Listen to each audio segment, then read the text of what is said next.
You are listening to Lighthearted, the official podcast of the United States Lighthouse Society. My name is Jeremy D'Entremont. Welcome. My co-host today is Cindy Johnson, award-winning lighthouse volunteer and copy editor extraordinaire. Hi, Cindy. Hi, Jeremy. In a few minutes, we'll listen to an interview about one of the most famous lighthouses in the world, Cape Hatteras in North Carolina.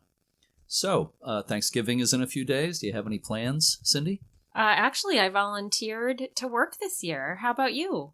We're just going to have a small group. Only 4 of us will be having Thanksgiving dinner at the Roundabout Diner in Portsmouth. Mm-hmm. I've heard good things about their Thanksgiving dinner. It sure saves a lot of trouble. Mm-hmm. You know, no dishes, somebody brings the food out for you and everything else. And but of course we will be coming home for my wife's Charlotte's famous desserts. Oh yeah, absolutely. I think you've experienced one or two of those. Yeah. So not to change the subject, but before we get to today's interview, I want to mention a few holiday season events coming up. From now until December 31st, you can see the Fantasy of Lights at Lighthouse Point Park in New Haven, Connecticut. It takes place every Friday and Saturday from 5 to 10 p.m. and Sunday through Thursday from 5 to 9 p.m. Fantasy of Lights is presented by Goodwill of Southern New England and is now in its 28th year. There are more than 60 animated displays and 100,000 lights. To take the experience to the next level, you can rent a pair of 3D glasses. Wow, cool. We should also mention that the admission fee of $10 per car supports Goodwill's missions. And, of course, the centerpiece of Lighthouse Point Park is 5 Mile Point Lighthouse, hence the name Lighthouse Point Park. Also, Heceta Head Lighthouse in Oregon has a Victorian Christmas event from December 9th to the 17th. You can enjoy the beautifully decorated Keeper's House, visits from Santa, and local musicians playing holiday favorites. The holiday lights will be on display through January 2nd. You can learn more at HecetaLighthouse.com. That's HECETA Lighthouse.com. Old Cape Henry Lighthouse in Virginia is illuminated for the holiday season, and visitors are allowed to climb it at night to enjoy views lit by Christmas lights. The lighthouse is on an active military base, and all visitors over 16 must have ID. The illumination ceremony will take place on December 4th at 5:30 p.m., with climbs every Friday night from December 5th through the 26th until 7 p.m. I just visited Old Cape Henry Lighthouse last month. We just featured it on the podcast. It's a couple of weeks ago. I love seeing it for the first time. I think you've been there, right, Cindy? I have, yes, when I lived in Norfolk. And another event is the annual Wind Point Community Club Holiday Party and Lighting Ceremony. I think they need to shorten the name. That's a long one. Yeah. Wind Point Community Club Holiday Party and Lighting Ceremony is set for Sunday, November 26th at 5:30 p.m. at the Wind Point Lighthouse in Wisconsin. Bring the kids and kick off the holiday season with food, refreshments, and carol singing as the lighthouse wreath is lit. And enjoy a visit from Santa himself. And we have one more. To celebrate this special season, Point San Luis Lighthouse in California is offering special tours during the entire month of December. Dedicated volunteers have lovingly festooned the keeper's quarters and its attached lighthouse with Victorian period Christmas decor. Docents in period attire will assist your tour. See pointsanluislighthouse.org to learn more. Of course, there are more events around the country, and we can't mention them all. But if you have a holiday season event at your lighthouse, let me know at jeremy@uslhs.org, and we'll try to mention it in the next couple of weeks. So let's go to today's interview. Please help me out, Cindy. Sure, Jeremy.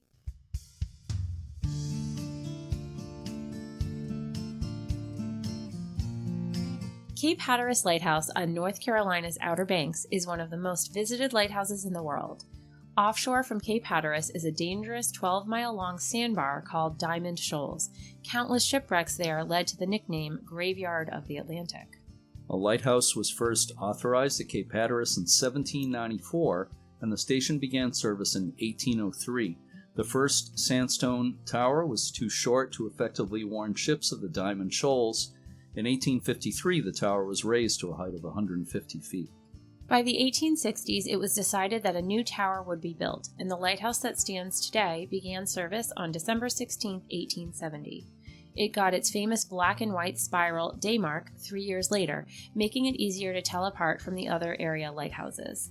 At 198 feet, it's the tallest lighthouse in the United States and the second tallest brick lighthouse in the world. Cape Hatteras Light Station was transferred to the National Park Service in 1937. Over the years, efforts were made to stabilize the beach in front of the lighthouse as the ocean crept closer. After years of study and much debate, the lighthouse was moved 2,900 feet from the original position in 1999. The National Park Service continues to manage the lighthouse and keepers' quarters, as well as conducting public tours. The Outer Banks Lighthouse Society also actively supports all North Carolina lighthouses. There are 2 people in today's interview. Alisa Hardin-Lapp is the supervisory park ranger for the Hatteras Island District, and John Havel is a board member of the Outer Banks Lighthouse Society, who has done many years of research on the history of Cape Hatteras Light Station. This is John Havel's second appearance on this podcast. First time was back in December 2020 when we talked about the 150th birthday of the lighthouse. I recently visited Cape Hatteras Lighthouse for the first time ever. I know I've said on this podcast before that I was ashamed to admit I'd never been to Cape Hatteras Lighthouse. I don't have to be ashamed anymore. No, even I've been there before you. And so I just visited there and I had the opportunity to speak with Alysa and John in the historic Keeper's House. Let's listen to that conversation now.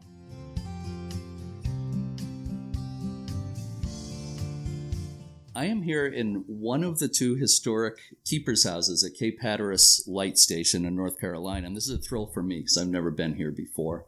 Certainly one of the lighthouse meccas in the country for so many people. So it's great to be here with Alisa Hardin-Lapp, who is the supervisory park ranger for the Hatteras Island District, and my friend John Havel.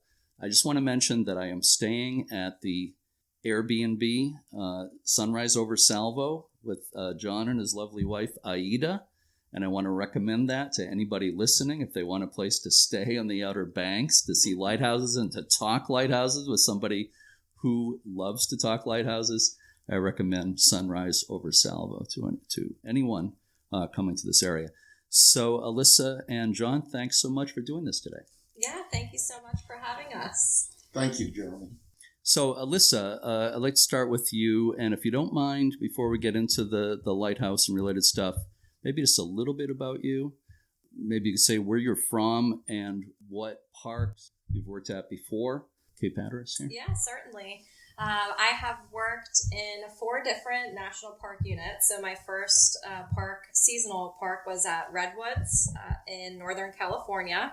And then I did a winter season in Everglades National Park, and then I went to Yellowstone, and then back to Everglades, and then I finally ended up here at Cape Hatteras National Seashore in 2018. So I have been here for several years. I worked as a seasonal park ranger climbing up and down the Cape Hatteras Lighthouse for 2 seasons. And then I got transferred to Ocracoke Island, where I was the lead ranger on Ocracoke for 2 seasons as well. Mm-hmm. My husband and I lived on Ocracoke for 2 years, full years. And then back in March of 2023 is when I finally got a permanent position as the supervisor for here at Cape Hatteras Lighthouse. Great. Well, you've been in some amazing places before you were here. I sure have. And you must like it here. You've been here for, 5 years? Yes. Yeah. Yep. My wife Charlotte and I visited Ocracoke yesterday and loved it. So what a beautiful place. Yeah, it's a special place for sure. Yeah. We'll talk a little bit more about Ocracoke in a while. Are we actually in your office right now? Yes, we're in the office. We are in what we call the PKQ, which stands for the Principal Keeper's Quarters. And of course, this building, it does not have any lights into the walls.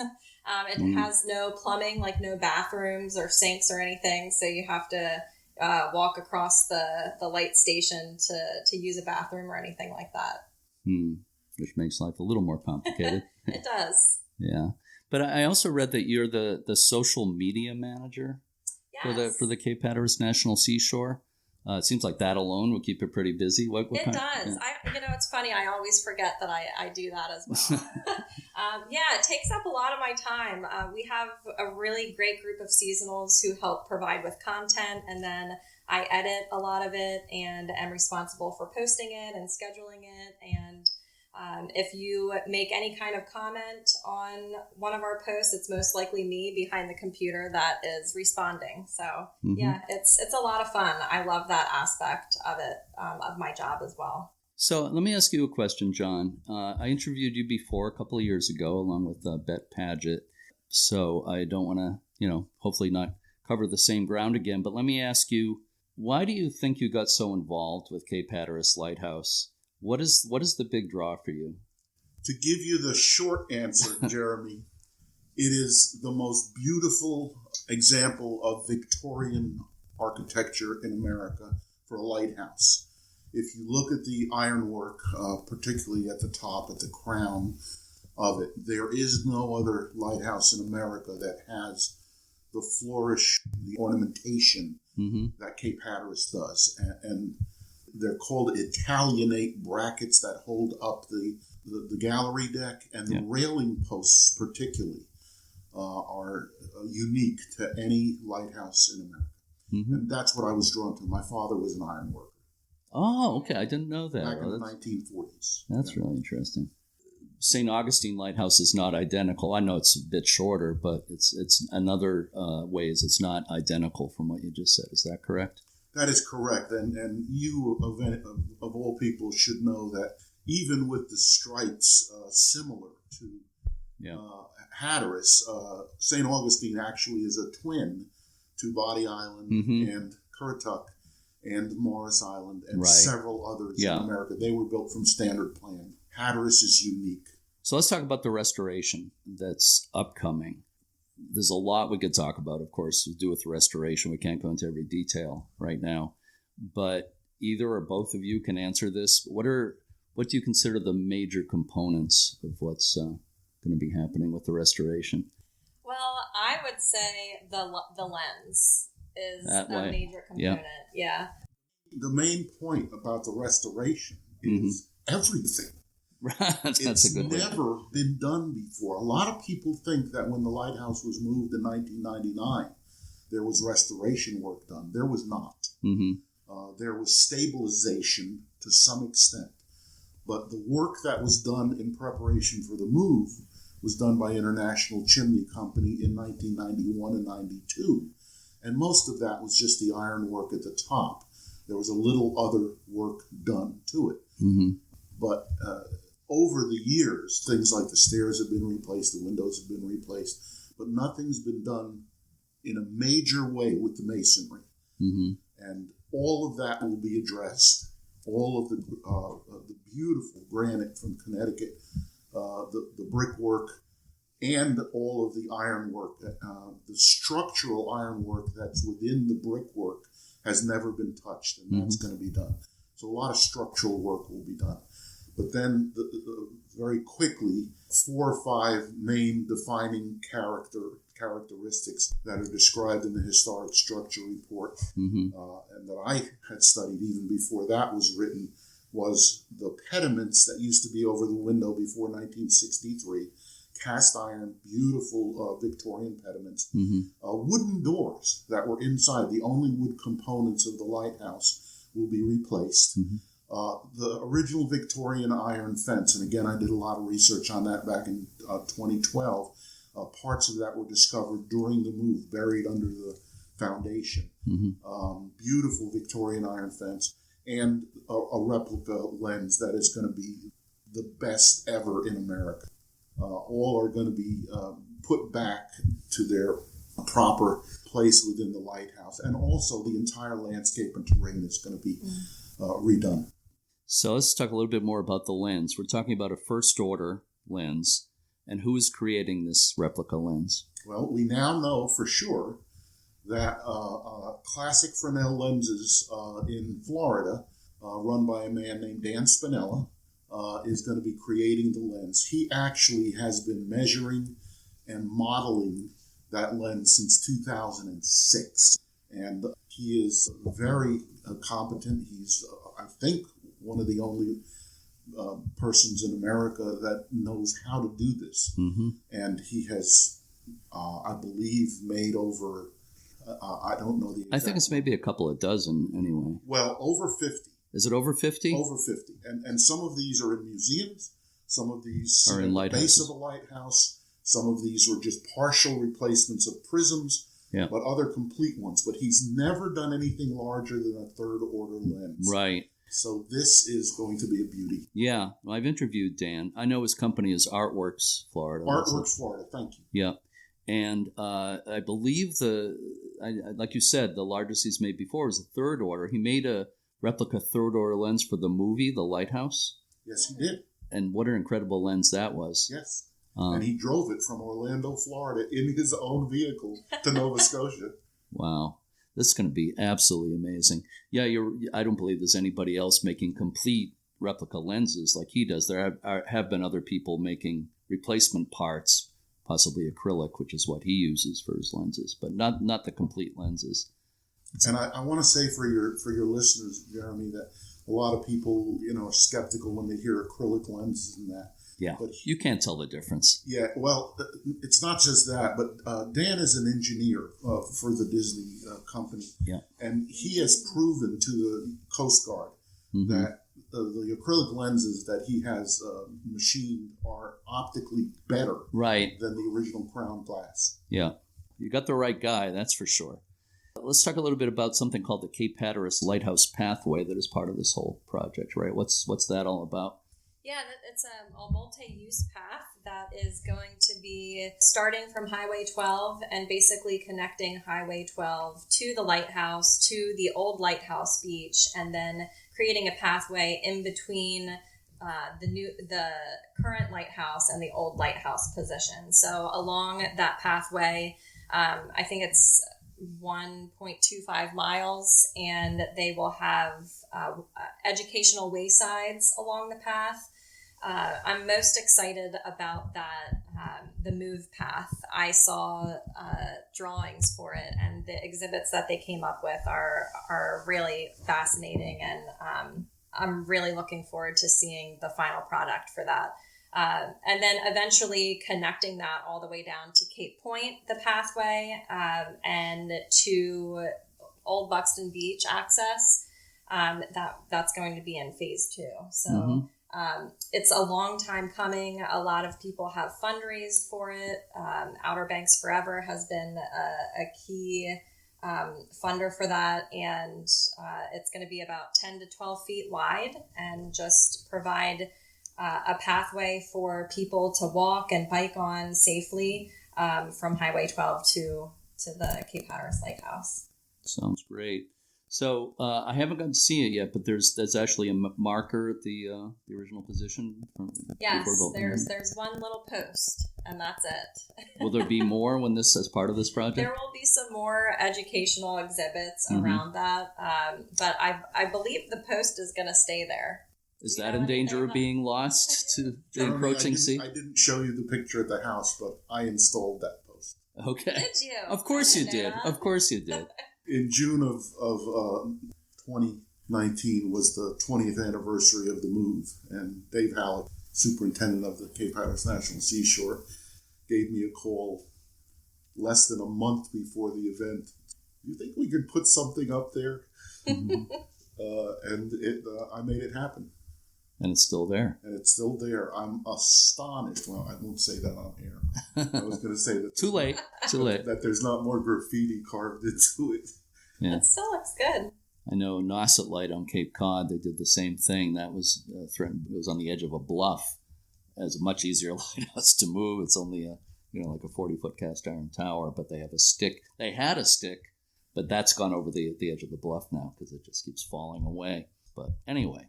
So the lighthouse here, Cape Hatteras Lighthouse, has been closed to the public for a while now, pending this restoration. Is there a timeline at this point? Do we know approximately how long this restoration will take and approximately when the lighthouse will reopen to the public? Yeah, once work begins, it's on paper an 18-month project. Okay. once the contractors get in there, there's always potential for things to come up that extend that time frame. But I'm hopeful for the summer of 2025. Mm-hmm. For reopening. Yeah. So typically our lighthouse seasons go from April to October. Mm-hmm. So summer of 2025, maybe 2026, spring of 2026. Okay. Yeah. So we're speaking on, what is today, October 10th? Do I have that right? Okay. And your shop is still open here. The Museum of the Sea, I believe it's called, mm-hmm. is still open. Are those about to close for the season? Or? No, they will stay open. We are fortunate to have a strong volunteer crew over the winter. Mm-hmm. So we will hopefully stay open from 9 to 5, at least through Veterans Day. And then through the winter, it'll be intermittent hours. But, okay. Hopefully at least 5 days a week. Okay. I'm hopeful. Yeah. Great. So if people come in the winter, maybe they check ahead and see if things are open. Yeah. But it's still worth coming, even if they're not open, for sure. So let me ask you, and John, you and I were talking a little bit about this as we were walking over here this morning. How tall is Cape Hatteras Lighthouse? I have seen so many different numbers ranging from, 191 feet or something to 213. Okay, I see you shaking your head no. So tell me, how tall is the lighthouse? 198, and I think it's 8 inches with the 4 foot 10 inch pinnacle, which is the lightning rod at the top, which is a permanent part of the architecture. 198 feet, almost 199. There actually is an organization that measures buildings. To the very top of the building of anything that's permanent architecturally, does not include TV antennas, radio mm-hmm. antennas, things like that. Flagpoles are not included. Yeah. But the pinnacle on top of the ventilator ball is part of the original architecture, so that is mm-hmm. measured. But I think they use some kind of laser system. Yeah, it's all done with. They don't use a string or anything like that. Yeah. Another question that I'm sure, Alyssa, you must get asked this so many times. How do they paint the stripes on it? Have you had to paint them personally? I have not, but that used to be part of the lighthouse keeper's job to mm-hmm. paint the lighthouse.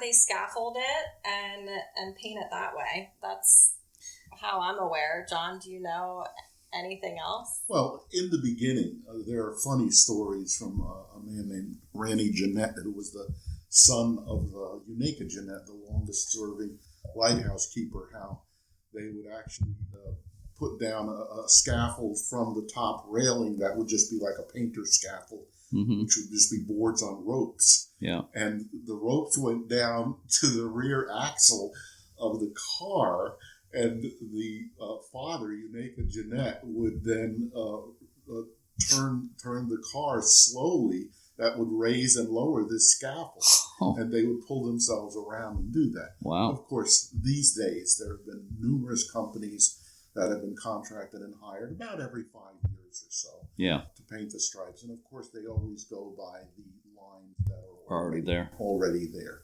Of course, you don't want volunteers hanging on the side of the lighthouse, so it's always done by a contractor. Of course, even with like a 30 or 40 foot lighthouse these days, contractors have to be used. So in a case like this, you got to have a top-notch contractor do that job. How many steps in the lighthouse? Well, it depends on what you consider a stair. 257 stairs from the sidewalk to the balcony. Mm-hmm. And then if you count the ladder going up to view the into the lantern room, mm-hmm. then it is 269. Okay, I had 260 something in my head. So yeah. Yeah, there are. Is it 8 stories with 31 steps each? I believe, mm-hmm. something like that. Yeah. Do you say that Cape Hatteras Lighthouse is the tallest lighthouse in the country? Yes. It is. Usually, usually there's a caveat. What do you call it? A caveat, which is the tallest brick lighthouse in the world. Yeah. But it is the tallest lighthouse in America if you do not count the Statue of Liberty, which is technically a lighthouse, and it's over 300 feet. Yeah. And there's also I always forget it. The Perry. Yeah, Perry's Victory. Perry's Victory. It's a monument. That's not a real lighthouse. Yeah, right. It is not a classic traditional lighthouse, but Cape Hatteras definitely is the so that's why whenever I have new seasonals come, I always say this lighthouse is the tallest traditional lighthouse in North America. Yeah. It doesn't matter if it's brick. It doesn't it's just a traditional lighthouse. Yeah. We're the tallest. Yeah. No, I don't disagree with that. And if anybody's listening and thinking, well, such and such a lighthouse is 300 feet above the water, we're not talking about the height of the focal plane of the light above the water. We're talking about the height of the tower from the ground to like you said, the very top of the lightning rod. So, yeah, no, I just wanted to be sure that you agreed that was the case. I believe it's the tallest traditional lighthouse, as you said. One thing I read about the restoration for eventually, I saw that the tour program will be somewhat different when it reopens. I'm wondering, was part of the problem, was there wear on the stairs because of the number of visitors here? Was that? That's hard to say. Yeah, that's hard to say. But as far as your question of the tour looking different, yes, it will not be able to host as many visitors at one time as it did historically. Because that put too much stress on the whole site? Too much stress on the stairs. And as part of the restoration project, they will be putting, more support beams in the stairs so we can continue climbing. I just climbed Body Island a couple of days ago, Body Island Light, and Carol and the ranger there, we went up together, and they have a system there where only one person is on the stairs at a time. So the first person goes up to the landing and says clear, and then the other person come up, so you keep going that way. Yeah. Which it was interesting. I've never seen that before. That's not how you've done it here, right?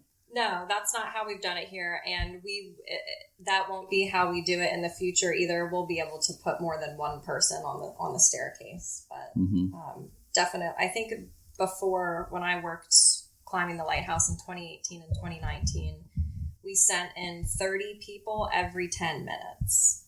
Yeah. See, that's crazy to me because I give tours sometimes at a 44-foot tall lighthouse where to get 8 people up at one time is dicey. That's the most you want to do. Yeah. But we don't. You let people out in the gallery at the top? Not at the top in the lantern room, just on the balcony. Which is below the lantern level. Yes. Yeah. Similar to the other similar lighthouses. Am I saying that room correct, John? The lantern room? That's correct. Yes, okay. Lantern room is where the actual lens sits, and just below that is called the watch room. So it's the watch room gallery. You let people out. Jeremy, I would like to make a comment on the stairs. So again, as I said earlier, Cape Hatteras Lighthouse is unique in its design and engineering. Body, Currituck, St. Augustine's, and those. The attachment of the stairs to the brick wall is only at every level or floor, whatever you want to call it. Whereas Hatteras, if you look at it, it is bolted continuously into the brick as you climb. So it's much, much stronger. It was engineered like that originally. And it's the only lighthouse I know that has that strength. So it will take much more traffic. Okay. So, John, I think this is a question for you because you've been so involved with this organization for so many years. What is the Outer Banks Lighthouse Society? Oh, well, thank you for asking. So, in 1994, Bruce Roberts and Cheryl Shelton Roberts were living in Nags Head, and they had a lighthouse shop. They were interested in lighthouses, and Bruce is one of the greatest American photographers that's been around photographing civil rights and this and that, and he got very interested in lighthouses, and of course they're a photographer's dream, to photograph. And he visited Body at the time in 1994, and it was in such disrepair that it shocked him, that he saw that iron pieces were crooked and things were falling apart. And when he talked to the Park Service and other people, nothing really was done. The money wasn't there, the manpower wasn't there, and they couldn't do anything. So they decided to start the Outer Banks Lighthouse Society for the preservation, education, and outreach to help preserve North Carolina lighthouses, and they wanted to start with Body Island. However, it was right at that time, 1994-95, as they got started, that they were talking seriously about moving the Cape Hatteras Lighthouse. And they immediately shifted their focus to help promote the move of the lighthouse, which, quite frankly, was not that popular right. with the locals down here. It's quite controversial, I understand. It was very controversial because the locals simply believed that something almost 200 foot tall could not be moved without breaking it. They don't know International Chimney. Well, I don't mean to go on, but there's a wonderful story I have about that. And that is, anybody that's ever rented a car, you get I don't know what it's called, a ding chart that shows you exactly what dents and whatever are on the car when you rent it. I have the complete set of blueprints for the move, and 2 or 3 of the pages show every crack, every fault, every flaw, inside and out, that were on the lighthouse before it was moved. After it was moved, nothing changed. There was not a single new crack, flaw, or anything. Yeah, they're miracle workers, that company. It was absolutely perfect, the move. Yeah, I believe it. And they did some other incredible jobs. This is probably their crowning achievement. And another organization I was wondering about, Alysa, you mentioned Outer Banks Forever. What is that group do? Yeah, so it's our nonprofit fundraising agency for the Park Service, and they are with, well, not for the Park Service, for the eastern parks of North Carolina. So they assist fundraising for Wright Brothers, for Fort Raleigh National Historic Site, and then for Cape Hatteras National Seashore. And like I said before, they've been doing some significant fundraising for the multi-use pathways project, and they have done many additions to the park that we would not be able to do if it wasn't for them. Kayak launches, surf cameras on top of the lighthouse, and the list goes on. So any donation that is made to the park would be made through Outer Banks Forever. So it sounds like you have a great partnership between the Park Service and these other groups. Yeah. They do wonderful work. Jessica Barnes is the director of that organization, and they do amazing work with the Park Service, and it's really to the public's benefit. And actually, just a fun little backstory. During COVID, when part of our season was canceled, my position was canceled for the Cape Hatteras Lighthouse that year, and so looking for something to do, I reached out to Outer Banks Forever, and I actually helped them and volunteered to do their social media for about a year. Good for you. That's kind of what got my foot in the door with the social media manager. I might want to talk to you sometime about social media, because it's a tough nut to crack for a lot of us. It is, yeah. So let's talk a little bit about Ocracoke Lighthouse, okay? It's my understanding that's also managed by the Park Service. And your husband is a park ranger on Ocracoke? Yes. Is that right? Yeah, he is. His name's Rodney Lapp, and he's the fees supervisor. So he oversees the campground, which is open year-round down there, the boat docks, which is basically like a boat campground where boaters can pull up and have water and electric hookups. So he oversees that, and the ORV permits down there. I was there yesterday at Ocracoke Lighthouse. It's not open for climbing. Right. Is it occasionally, is it occasionally open, the base, the bottom part of the lighthouse? Yes. Is that open? Yeah, so that just recently started 3 years ago on a more steady schedule. Typically, they would only open it for special occasions, like on the 4th of July parade. But since 2021, they have had a steady schedule to where the base is open for at least a couple hours a day for folks to just be able to go inside and look up and see what it looks like inside. And one of the things that was a lot of fun working down there, staffing the base of the lighthouse, was, you'd get families that were coming there for 20 years, and they come the same week every year, and they are just so happy that it's open, because in those 20 years, they've never been able to see what it looked like inside. So just being able to step inside of it is pretty momentous for some people. Yeah. It's a beautiful lighthouse to photograph. It's got that beautiful white picket fence. Mm-hmm. And I noticed yesterday there were quite a few people there, and my wife and I were there. But you can still take pictures kind of along the fence without getting the the other people in there. Right. People want to, just photograph the lighthouse and the fence. It's a really nice view there. Something, a lot happened at Ocracoke Lighthouse in Hurricane Dorian in 2019. Can you tell me a little bit about that?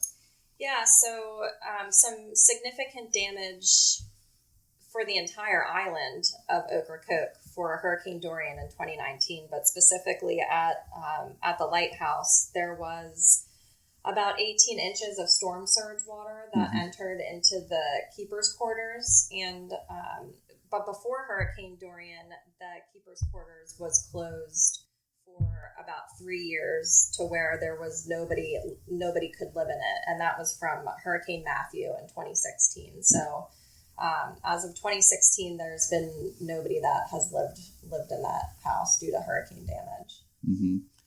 Are there any plans for the house at this point?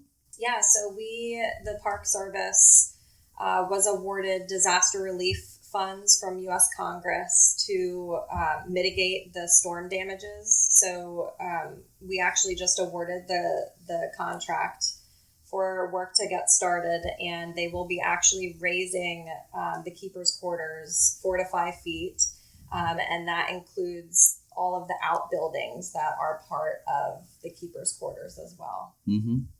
But not the lighthouse. Correct, not the lighthouse. So yeah. Thank you for clarifying that, John. So the outbuildings basically include, there's a storehouse, there's a workshop, there's a chicken house, there's a privy, and then there's an oil house. Mm-hmm. So those will be raised, and the keeper's quarters, both sides of it. There's an original side and then a side that was added in the 1900s. Mm-hmm. Both of those will be raised. Okay, yeah. And then there are plans to the original half to be turned into some kind of visitor center or museum where folks can go inside and look, which will be, I'm really looking forward to that. Yeah, yeah, that's going to be great. I want to talk more about some of those issues of the encroaching environment there and at Cape Hatteras. But John, this is probably a question for you. I actually had in my notes, was there a 200th anniversary celebration for Ocracoke Lighthouse this year? But I crossed it out and I changed it to, will there be a 200th anniversary celebration for Ocracoke Lighthouse next year? So as you must understand, Jeremy, throughout lighthouses throughout America, historical research is always going on and new things are always being found. Absolutely. The Park Service had planned for 2023, which is the traditional date that was known for Ocracoke Lighthouse, was 1823. Yeah. And that always has been known, but nobody has ever known the month and the day. And just this year, new documents have come to light. Yeah. And a young man named Dale Mutro discovered some documents that actually had a rather alarming date on them. Mm-hmm. And it turns out that August 15th, 1824 mm-hmm. was when the Ocracoke light was actually lit. Yeah. And that was presented to the Park Service earlier this year. And of course, they have to check for the authenticity. Are these documents real? How were they discovered? What does it mean and everything before they can really write it into the history? And my understanding from cultural resource manager and historian Jamie Lanier is they have looked at those and they're going to start changing some of the story that goes with Ocracoke now that new information has been found. Mm-hmm. But a 200th anniversary, a wonderful anniversary celebration was had. I can't remember what month it was. May. And over 200 people showed up. 500 people. 500 people. Yes. Thank you. Yes. Wow. That's right. You were there. Yeah. It was unbelievable. And the speeches and the stories. Mm-hmm. So it was an amazing celebration. It really was very well received and very well done. Yeah. Of course, the gate there right by the lighthouse says 1823. That just means that's when they when they were building it, certainly in 1823. Yes, yeah, that's when the major construction was done. Yeah, makes perfect sense. So back to the erosion and rising sea levels issues. You talked about, Alysa, about the raising up of the buildings at Ocracoke. What's happening here at Cape Hatteras as far as that goes?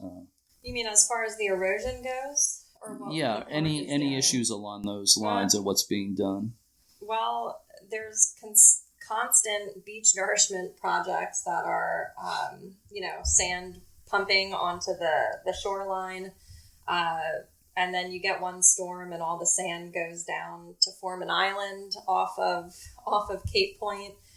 We've had, not even with hurricanes, but with tropical storms and hurricanes that are offshore. Most recently, we've had parts of the old Navy base have shown up on the shore from the shoreline eroding from that. So that's something that's ongoing that the Department of Defense and Navy and Army Corps of Engineers are looking into, finding ways on how they are going to be removing some of that diesel fuel, some of the structures that are on there that aren't safe for visitors. But at this point, none of the light station buildings are immediately threatened, right? No. As far as Cape Hatteras goes, no, not yet. We're on a barrier island, and being on a barrier island, you have barrier island migration, which basically means that the islands are in constant movement. Yeah. So it's estimated that 50 to 100 years, we will most likely be in the same situation that we were in before the lighthouse was moved. Sure. I'm not surprised that's the case. Alysa, I was reading, I think it was a newspaper article where you were interviewed, and there was an incident described in the article, kind of a scary incident involving your family in 2018. Could you maybe... It's an interesting story. Could you tell that? I'm trying to think of what news article you read, but yes, it was June 25th. I'll never forget the date. My family won't forget the date. They had come to visit us on my husband and I's first season working for Cape Hatteras National Seashore, and they rented a house in Rodanthe. And we were sitting around the breakfast table that morning, and I looked up what the rip current risk was, and it was a high risk. So I told my family, guys, it's a high risk. That means nobody should be swimming in the water. And they all just looked at me with a blank stare. Like, well, what do you mean? We came all the way from Pennsylvania. We want to go swimming in the ocean. I thought I had done my due diligence of notifying everybody. We went out, we set up on the beach, and we were going to just fish and hang out. And my dad and I left to go pick up some tackle across the street. And when we came back we crested the dune, and everybody on the beach was lined up facing, looking out into the ocean. And I knew something had happened. But I didn't know it was my family that had got caught in a rip current. And 3 of my family members, my sister, my husband, and my brother-in-law were all caught in a rip current. My mom was just, crying and up at the dunes. And at that point, they had called Chickamaucomico Rescue Squad, and they had deployed jet skis because they could not find my sister. My sister was missing.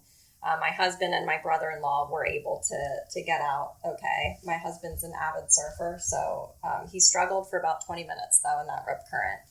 But my sister was missing for 45 minutes in the ocean. Nobody could even locate her. And jet skis finally found her a quarter of a mile away from where they had entered in. And that day, floating saved her life. So she just remembered me telling her to don't fight, float. And she just floated until somebody found her. And it was really incredible, that 45 minutes, not knowing where she was. And they ended up going to the hospital, but my brother-in-law and my sister went to the hospital, but they were discharged that same day. So it could have ended a lot differently if she didn't know what to do. Yeah. Oh yeah. What a scary thing. I'm so glad it has a happy ending. Yeah. It had to be so scary for all of you. Yeah. Yeah. So don't fight, float. Don't fight, float. Always make sure you check what the rip current risk is. And if it's a high risk, don't get in, which is... It happens where I live on the New Hampshire seacoast. There's a very popular beach, Hampton Beach, and there's rip current warnings pretty often, and very bad things have happened there, so I know how serious it is. So don't fight, float. I have just a couple more questions, and this is a question I was just thinking about today that I decided to ask both of you. If you'd like to, you can fight as to who takes it first, but there's a lot going on in the world, and we're speaking on October 10th, 2023. There's a lot of serious stuff going on in the world right now. I don't want to get into the specifics, but it's there's a lot of scary stuff going on. My question is, with all of this, with all the news in the world, why is it still important that we preserve lighthouses? That's a great question. I guess I'll take this one. I'll go first, then you can answer it, John. When I think of lighthouses, the first word that comes to me is hope. They were a symbol and a sign of hope for sailors in stormy seas. Even when I'm, away on a long vacation and I'm driving along Highway 12 and I finally can see the light of the Cape Hatteras Lighthouse, it's a sign of home and a symbol of hope for me. So I think that is something really important, especially in this day and age, that there's something there that can help guide you and give you hope into the future. And that's one of the things with the Park Service. We're here to reflect on the past, but then we also preserve for the future. So that symbol of hope for me is something that I hold on to. That's really beautiful. Anything you want to add to that, John? Well, I think that's an excellent answer. Certainly, if you look at all of the books written about it, they're sentinels of the shore, they're beacons of that, and you'll notice that churches use them a lot for their symbols. We'll use lighthouses. But in addition to that, the National Park Service, of course, many of them are private lighthouses and run by, other organizations and bureaus. But here, on the Outer Banks at least, the National Park Service, it's dedicated to preserving things like this, whether it's Yellowstone Park or other great parks that we have. These are historical monuments, and they need preserving, and they deserve that. And 1870 and before that, there was another lighthouse before that, and they are symbols of hope and symbols of this light. Mm-hmm. Beautifully said by both of you. I've been saying lately, when I think about that question, or if people ask that question, I just think we need lighthouses more than ever these days, for all the reasons that you just said. So, and another question that either or both of you can take. Cape Hatteras Lighthouse has been referred to as America's Lighthouse. Just any comment on that? The first time I had actually heard it referred to was Bruce and Cheryl Shelton Roberts named their the one book.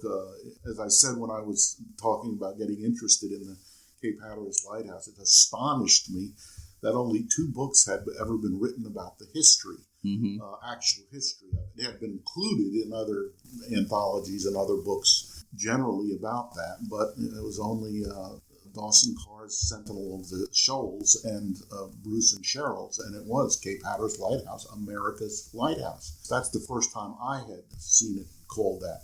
But I believe it is America's Lighthouse. It is the tallest, it is the most majestic, and I have copies of all of the original documents from the building of it. A young man at the time, William J. Newman, was the engineer for the 5th District that chose the site, helped build, helped get the movement going on the building of it. And at that time, it was said that no expense should be spared and that it should be built with the best materials and the best engineering possible. And it was meant to be from the very beginning America's Lighthouse. And it's on America's first national seashore. Wow. Cape Hatteras National Seashore. That is correct. Yeah. I should have known that, but I'm glad you added that, Alysa. That's perfect. So, okay, I have one final question, and again, you can fight amongst yourselves for who's going to take this first. The question is, what have you enjoyed most? And this could be one thing, it could be more than one thing, about your association with the Outer Banks and its lighthouses, but specifically Cape Hatteras Lighthouse. The location, I think, I'm fortunate enough to live a half of a mile away from this lighthouse. I see it, the beam shine in my house, above my house, and I get to live in this amazing maritime forest, but then I just ride my bike a half of a mile and I'm at the beach. And with the backdrop of the Cape Hatteras Lighthouse, there isn't much that can come close to, the feeling that I get when I take my dogs for a walk on the beach and I just have this backdrop, and I never take it for granted. I know how fortunate I am to get to experience that, and it's just fun to be able to share that experience with other people who come to visit and get that same feeling. John, you want to take the same question? Well, that was beautifully said, Alyssa. But let me say three things. If you look at the history of this lighthouse, it's absolutely astonishing. And I know there are wonderful stories with other lighthouses and other historic structures and buildings. But the stories that go with the history of this lighthouse are absolutely amazing. Every day that I do research and I find a new story that goes back in history. But the opposite of that is the people you meet today, like Alysa, and people that visit here, the tourists. I think it's absolutely hilarious in my own life that I had this obsession with this lighthouse. So I would come here and I would overhear somebody standing next to me from Ohio, Kentucky, California, New England, whatever, where they were visiting from, and asking questions and wondering. And of course I would answer if I could and help. Yeah. But as time went by over the past 15 years or so, my wife, Aida, who is a lawyer, I would hear her turn and start answering people's questions. So she caught the bug, and she now loves talking about it and loves talking about the history. But the people that visit here, the people that climb, it's a wonderful experience to have both that and to know the people that used to live here in such a remote place that I'm told in the 1950s there were no roads here. It was so remote, and it was a fishing village. I mean, that's what people did. They built boats, they fished. There was not a car on the island, and everybody owned a boat, and that's how they traveled. And it's wonderful to close your eyes and try and imagine that.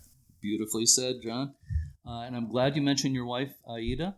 The two of you were such great hosts these last couple of days to my wife, Charlotte, and me. And John, you mentioned that when you got involved, there were only a couple of books on Cape Hatteras Lighthouse. So when's your book coming? I asked him that the other day. The funny answer that I gave you at dinner the other night was 2 years. I tell everybody, whether it was 10 years ago or 5 years ago. Yeah, I've been working on that book for 15 years. I don't know.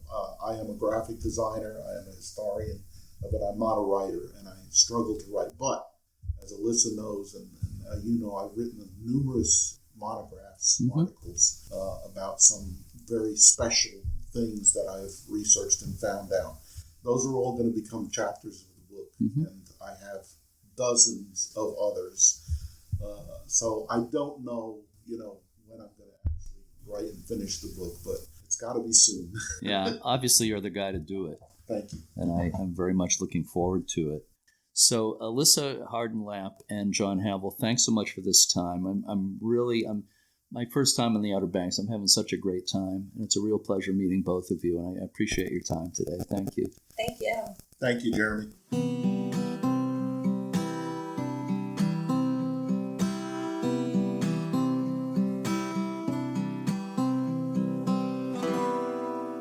For more information on the lighthouses and other attractions on the Cape Hatteras National Seashore, visit nps.gov/CAHA. There's information about the beaches, camping, fishing, birds and wildlife, and more. It was mentioned in the interview, but I want to mention something again. It bears mentioning again. John Havel and his wife Aida have made part of their home on the Outer Banks available as an Airbnb, and they call it Sunrise over Salvo. Aida and John are great hosts. The place is very comfortable and homey. Lots of historic photos of Cape Hatteras Lighthouse and lots of other interesting things to look at. I recommend it very highly as a place to stay if you're visiting the Outer Banks. You can find it on the Airbnb website, and there's also a Facebook page for Sunrise over Salvo.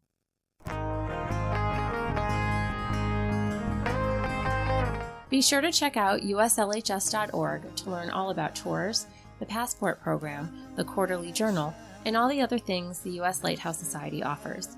Remember that donations and memberships help to support this podcast. I want to remind people that there's a brand new book published by the U.S. Lighthouse Society. It's called Preserving America's Lighthouses, Memoirs of a Coast Guard Ocean Engineer by retired Coast Guard Rear Admiral Dan May. You can buy it on Amazon. Some of the profits benefit the U.S. Lighthouse Society. Cindy, you and I have some personal experience with that book.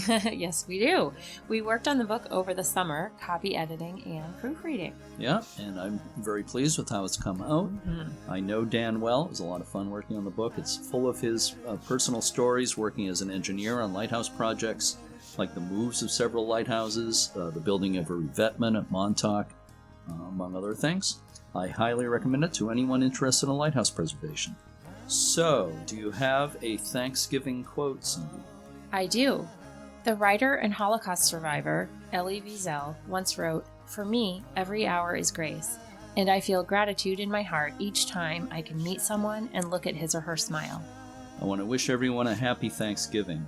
I'm thankful for many things, but a big one for me is that I'm very thankful I get to do this podcast, and I'm thankful for every guest and every person who listens. Absolutely. Happy Thanksgiving, everyone. On next week's episode of Lighthearted, we will have a conversation with the new owner of Stamford Harbor Lighthouse in Connecticut. For now, to all our regular listeners and our new ones, thanks so much for listening, and keep a good light. Out